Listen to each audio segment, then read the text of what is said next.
I guess for the private group that we're talking about that is together because it's mutually supportive and doing things in their own lives. What did you learn? And then we can go in any direction you want with this, but what came to my mind is, what did you learn from the animals that you were working with before bees that translated into things that helped you understand the bees?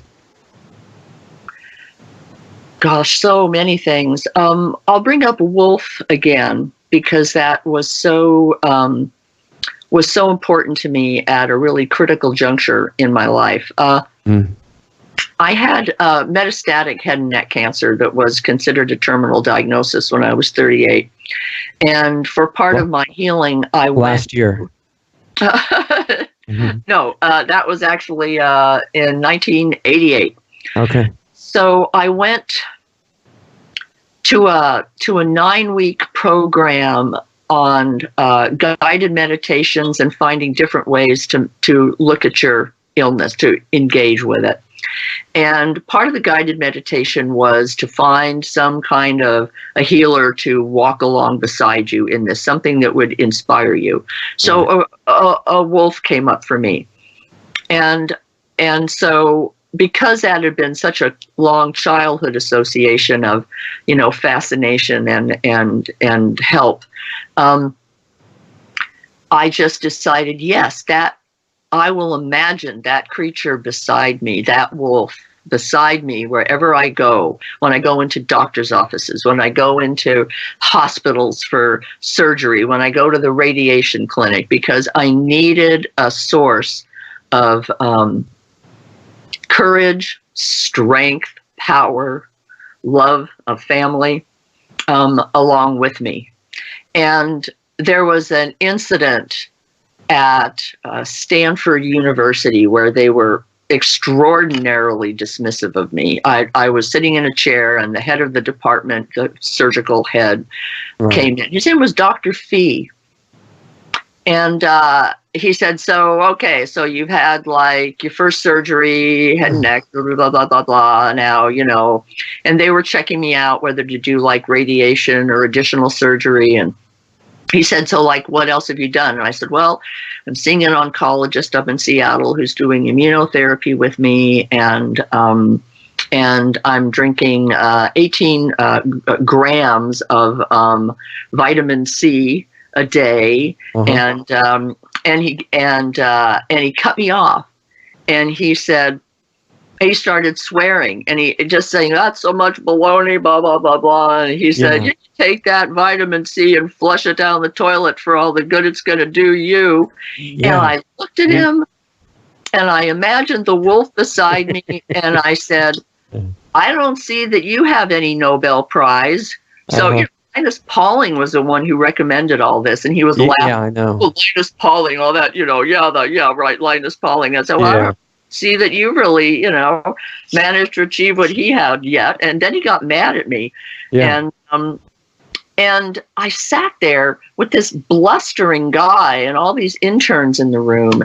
And to my mind's eye, I brought in a whole pack of wolves who walked around the room and lifted their legs on these guys and urinated on them. And you kind of, sniffed the floor and sniffed around and then just kind of like went and all walked out. And they did it for me. They handled that dismissal for me. And that was a very powerful mental image. And at other times in my life, I used to work for a humane society, so I had to watch and participate in putting animals to sleep. Every day it was part of my job. Yeah.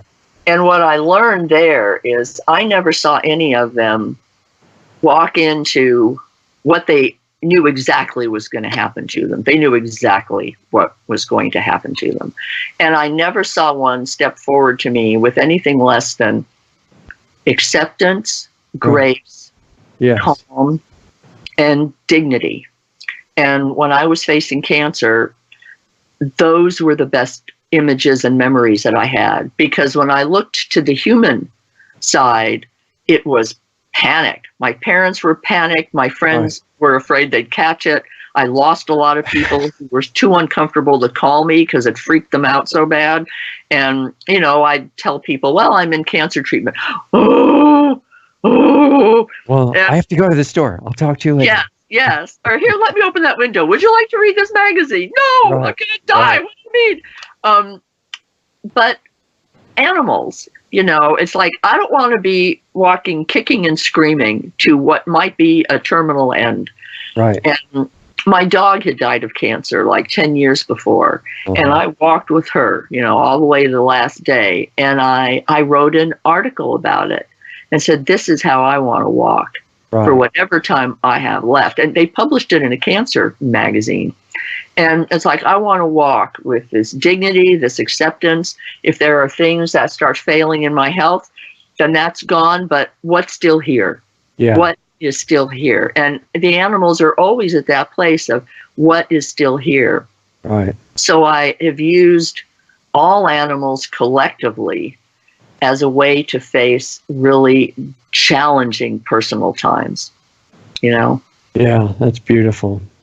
And not much to add to that. So thank you. We'll digest that for a while and add to it. So thank you. That was great. And I look forward to talking more.